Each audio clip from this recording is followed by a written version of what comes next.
어제 화재 안전 담당하시는 기술자분들께서 교회를 모셨습니다.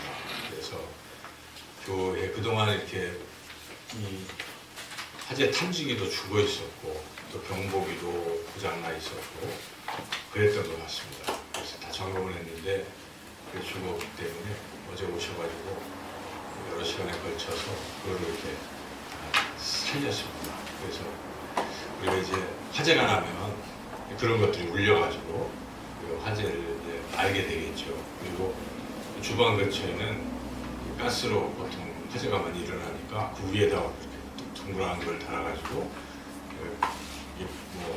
탁 터져가지고 순간 불이 막 일어났을 때 꺼질 수 있게 하는 그런 장치도 또 달았습니다.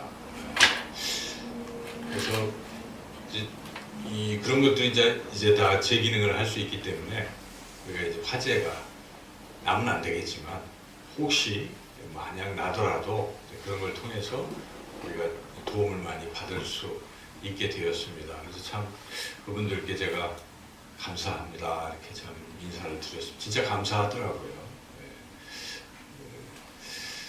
저도 좀 보람 있는 게 있었어요.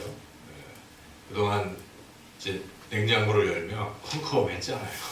그래서 제가 이거 램프를 살려야 되겠다 싶어가지고 그걸 뜯는데 깨져버렸어요.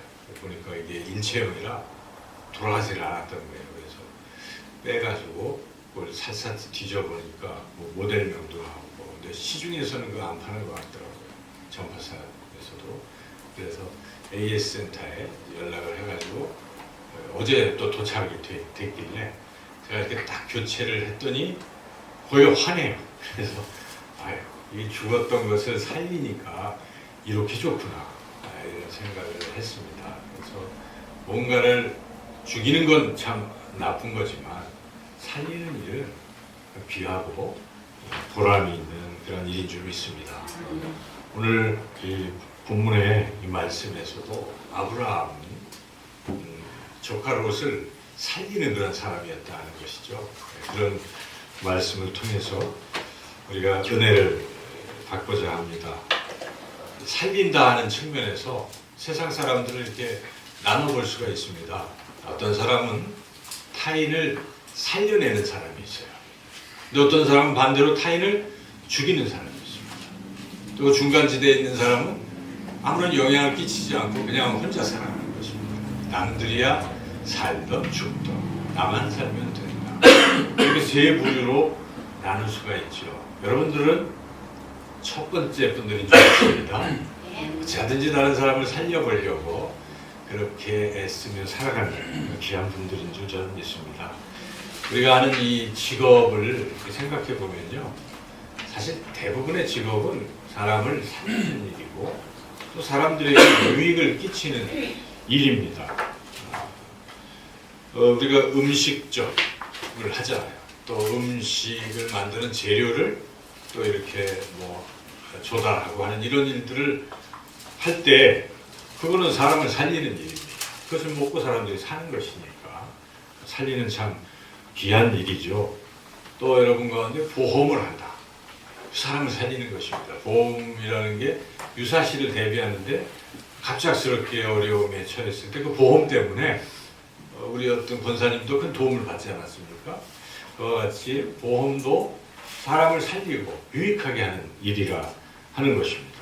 또 여러분들이 건물을 짓거나 또 건물을 고치거나 하는 이 일도 얼마나 유익합니까? 그게 잘못되어 있으면 사람들이 굉장히 어려움을 겪는데 이제 그런 일들을 함으로써 사람들에게 큰 유익을 끼친다 하는 것이죠. 또 사람이나 어떤 물건을 운송하는 일을 그런 일에 종사하는 것도 잘 생각해 보십시오. 굉장히 유익한 일이에요. 그게 없으면 우리가 물건을 받아볼 수도 없고 또 어디 갈 수도 없는 것이죠. 그래서 그 외에도 어떤 손해가 일어났을 때 그 손해를 공정하게 평가해 주는 일, 이것도 굉장히 유익한 일일 것입니다. 또 세금을 계산해서 공정하게 세금을 내도록 도와주는 것, 이것도 역시 사람을 유익하게 하는 것입니다. 학생들을 가르치는 일, 또 사람을 유익하게 하는 것이고 여러분들이 경찰 꿈꾸고 있습니까? 경찰?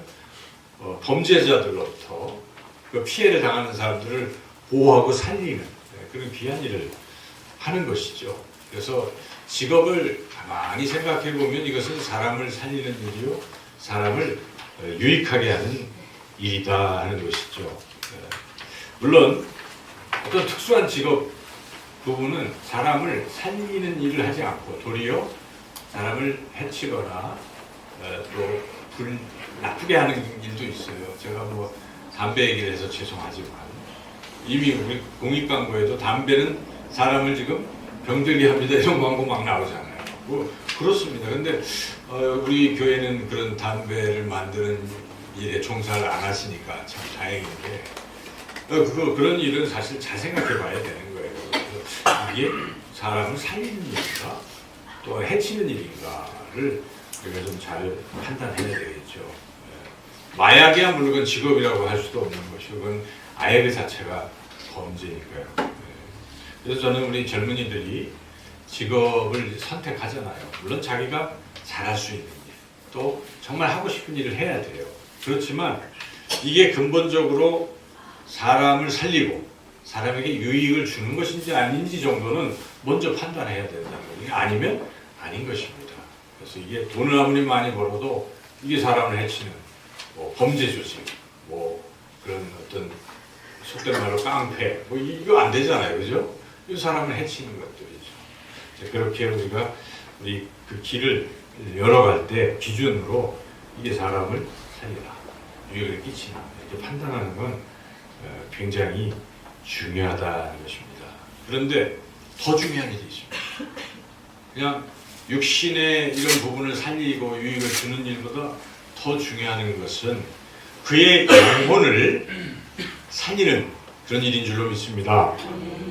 여러분 지금까지 살아오시면서 뭐 육체적인 것, 남에게 유익을 끼치는 일 포함해서 또는 영혼을 살린 이런 삶을 내가 살아왔는가? 과연 손으로 꼽아본다면 나는 얼마나 많은 사람들을 살렸는가? 아마 이것이 우리 인생이 성공했느냐, 실패했느냐를 따지는 그런 하나의 기준이 될 것 같습니다. 뭐 많은 돈을 벌었다. 무슨 의미가 있겠어요? 돈을 벌어서 뭘 했다는 말인가?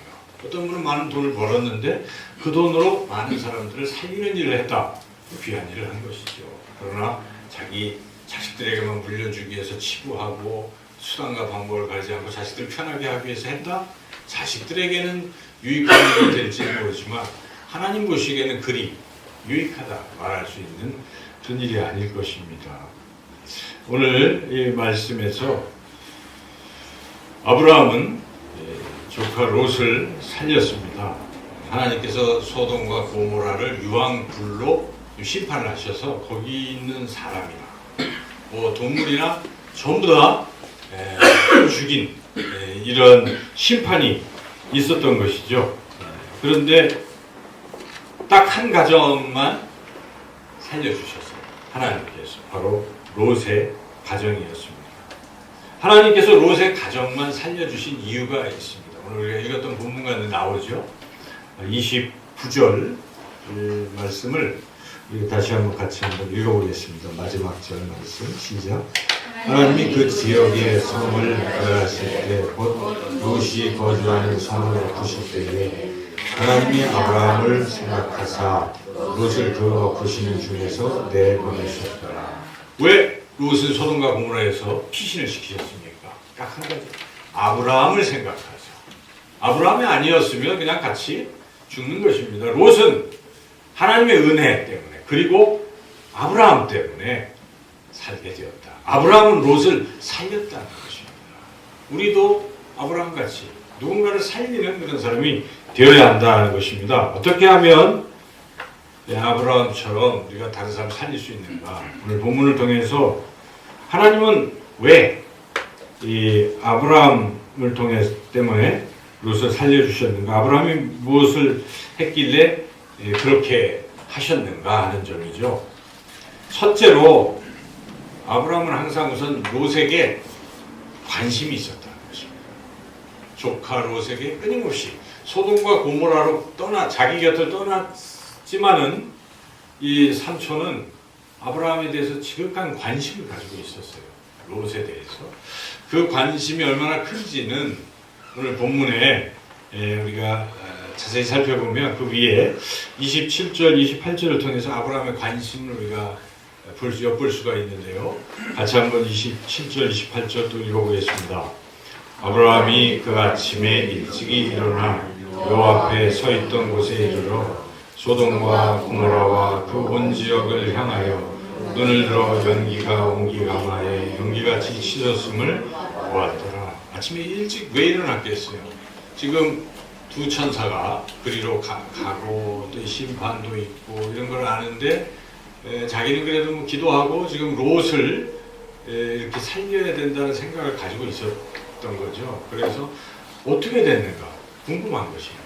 지금 막 거기가 유황 풀무엇인데 근데 아침에 일찍 일어나서 지금 롯은 그것을 바라보고 있지 않습니까? 이것은 아브라함이 바라본 것은 무엇입니까? 아브라함이 롯에 대해서 굉장히 관심을 갖고 있다는 것을 우리는 엿볼 수가 있다 하는 것이죠. 우리가 누군가를 살린다. 여러분이 뭐 육신이든 또는 그 영혼의 구원이든 누군가를 살리기 위해서 가장 중요한 것은 관심입니다. 관심이 필요한 것입니다. 관심이 있어야 살리든 말든 이게 되는 거 아니겠습니까? 관심이 없으면 아무 일도 일어나지 않는다는 것입니다. 오래전에 미국에서 일어났던 일입니다.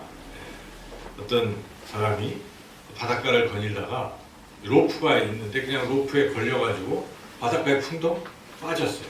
근데 불행하게도 이 사람은 수영을 할 줄 모르는 겁니다. 그래서 뭐 그냥 죽게 된 이런 상태에 이렇게 보니까 그 해변가에 한가에 앉아있는 한 청년, 딱 그 청년 하나밖에 없어요. 그래서 그 청년을 향해서 살려달라고 막 외치는데 그 청년은 이렇게 보면서도 그냥 무관심한 거예요. 나는 일광욕을 즐기고 저 사람이 죽든 말든 무관심한 것입니다. 그래서 이분은 죽었어요. 근데 이 사실을 어떻게 알았는지 이 죽은 사람의 가족이 이 청년을 고발을 했습니다. 그 사람 때문에 우리 이 사람이 죽었다.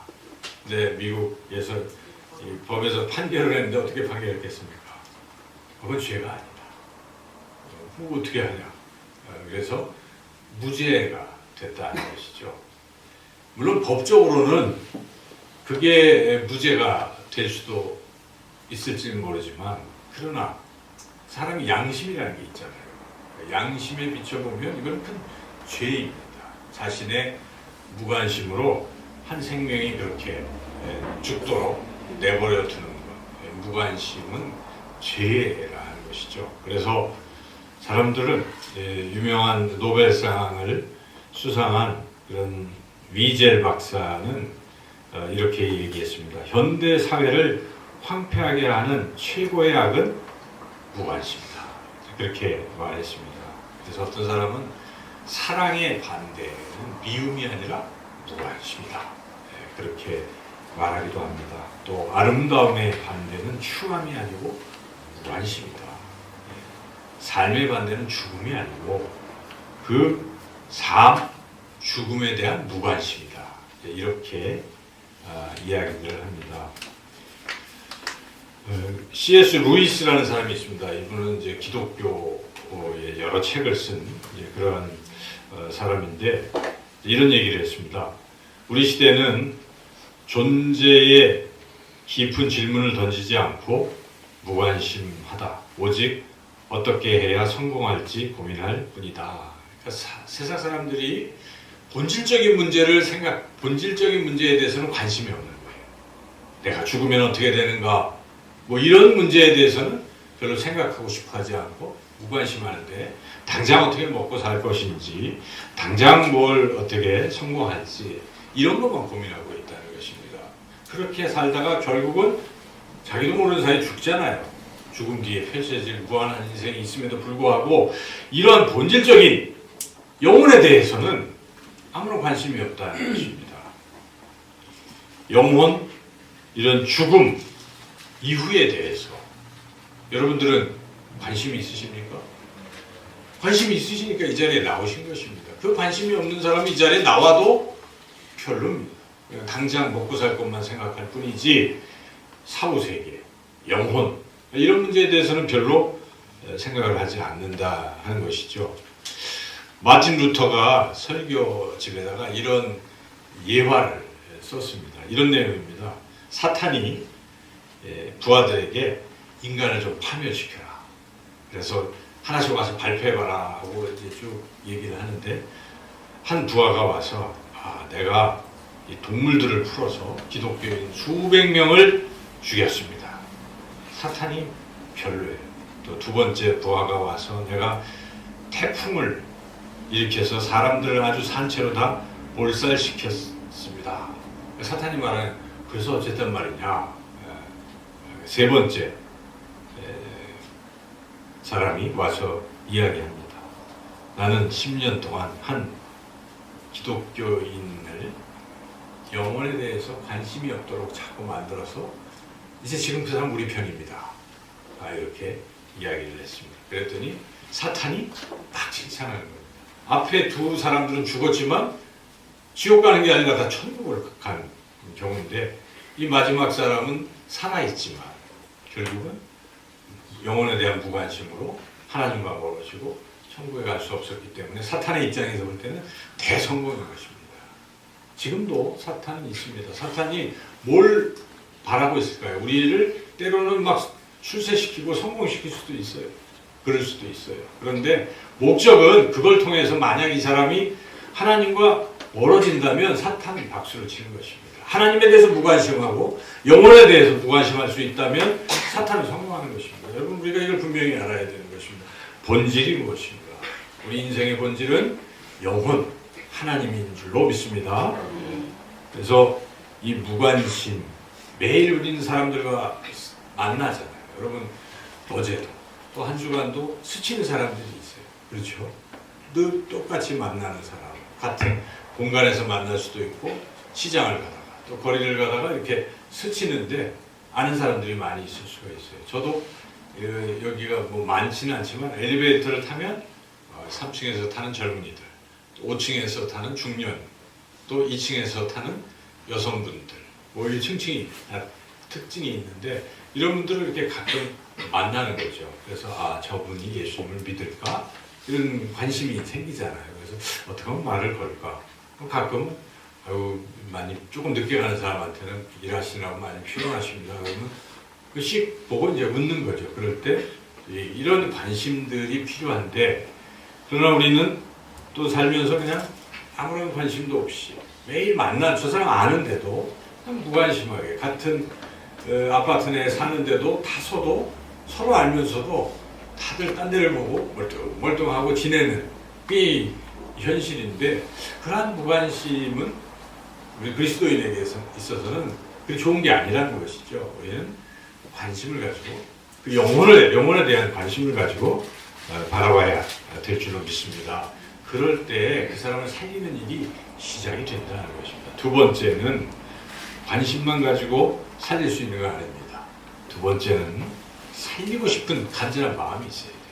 관심 정도가 아니라 그것을 넘어서 내가 꼭 살려야 되겠다. 그리고 살리려고 애를 써봐야 되는 것입니다. 그럴 때 살릴 길이 열립니다.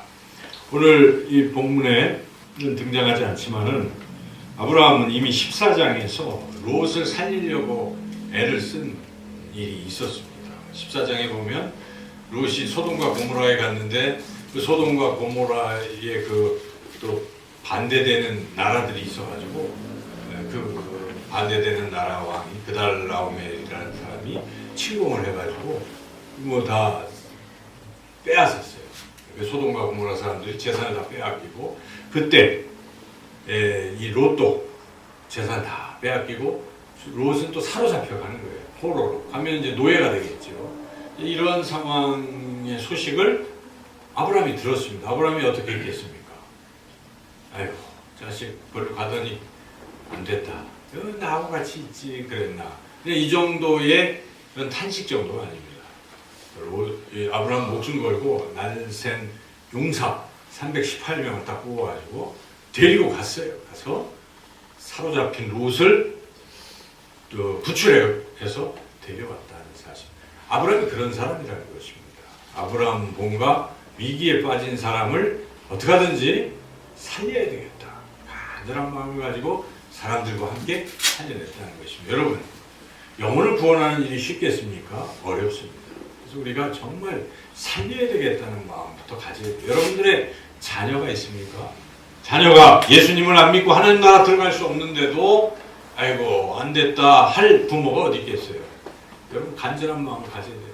내가 죽기 전에 내 자녀들은 꼭 하나님 나라 갈 수 있게 내가 그런 간절한 마음을 가져야 되는 것입니다. 그래서 그 일을 위해서 뭔가를 노력해 봐야 돼요. 어떤 분들은 죽기 전에 유언을 남깁니다. 내 죽더라도 너는 꼭 예수님을 믿어라. 그러면서 그 성경책을 주고 돌아가셨어요. 그 아들이 예수님을 안 믿다가 어머님이 마지막 남긴 그 말에 미안함도 있고 이래가지고 예수님을 믿기 시작해서 믿었어요. 근데 위대한 사람이 됐습니다. 그분이 그 하나님의 대상과 그 책을 쓴 김하중 그분 아니겠어요? 네, 그러니까 여러분 정말 간절한 그 어머님이 간절히 내가 이 아들을 구원해야지 이런 마음을 가졌을 때 그런 역사가 일어난다는 것입니다. 간절하지 않은 곳에서는 아무런 일도 일어나지 않습니다. 간절해야 됩니다. 내가 살려야 되겠다. 내가 늘 만나는 이웃인데 그 사람이 지옥 가는데도 내버려 두겠습니까? 참 안타까운 일 아니겠어요? 이런 안타까움을 가지고 내가 잘 살려야지. 그를 살리기 위해서는 내 재물도 아끼지 않으리라. 뭐 그런 분들 많습니다. 그 전도하는 거예요. 다 전도를 해서 그분을 주님께로 인도해서 한 영혼을 살리는 이런 일, 이러한 간절함과 또 노력 이런 것이 있을 때 사람을 살린다 하는 것이죠. 요즘 계속 이야기되는 방송에서 나오는 것이 무엇입니까? 세월호잖아요. 세월호가 드디어 떴어요. 보셨죠? 참 참혹한 모습인데 그 세월호 자체의 참혹함보다도 그 세월호 속에 죽어갔던 300여 명의 희생자들 생각하면 마음이 얼마나 아픕니까? 그렇지 않습니까, 여러분? 마음이 아프잖아요. 그 부모님들이 그걸 볼 때 또 한 번 아마 오열하고 지금 큰 슬픔에 잠겨 있을 것입니다. 이제 목포 신앙으로 와서 얼마 후에 그 안에 또 뭐 다 그런 거 하다 보면요. 정말 또 한 번 국민이 비통에 빠지게 될 것입니다. 그런데 이제 우리가 3년 전으로 돌아가 본다면 이렇게 다 죽지 않을 수도 있었다는 것입니다. 안 죽을 수 있었잖아요. 그때 정말 최선을 다해서 이 사람들을 살려야 된다 하는 간절한 마음들이 있었고 또 정말 최선의 노력을 다했다면 살아날 수 있었습니다. 8시 몇 분 때 이게 기울었잖아요. 계속 기울은 거 우리 보고 있어요. 네. 거기에 빨리 구조대가 다 와야 되는데 그때 미적 왔다는 안 오고 안 보내고 뭐 이런 일들로 그리고 뭐 이 조난 뭐 하는 시스템의 또 문제 등등으로 인해서 살릴 수 있었는데 못 살렸다는 것입니다. 그리고 막상 구조대가 와서 어떻게 했습니까? 와서 그 안에 들어가지가 않는 겁니다.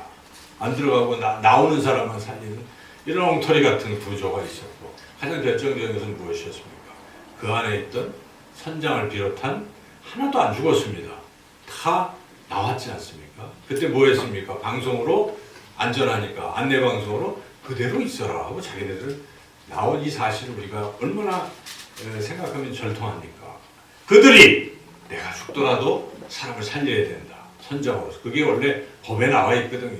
그래야 되는데도 노력도 안 하고 자기만 살려고 하는 이런 일 때문에 애꿎은 생명을 잃게 됐다는 것입니다. 간절한 노력, 또 간절한 마음이 있었다면 그런 비극이 그렇게까지 참혹한 일이 일어나지 않았다는 사실입니다. 우리 인생에도 똑같은 것입니다.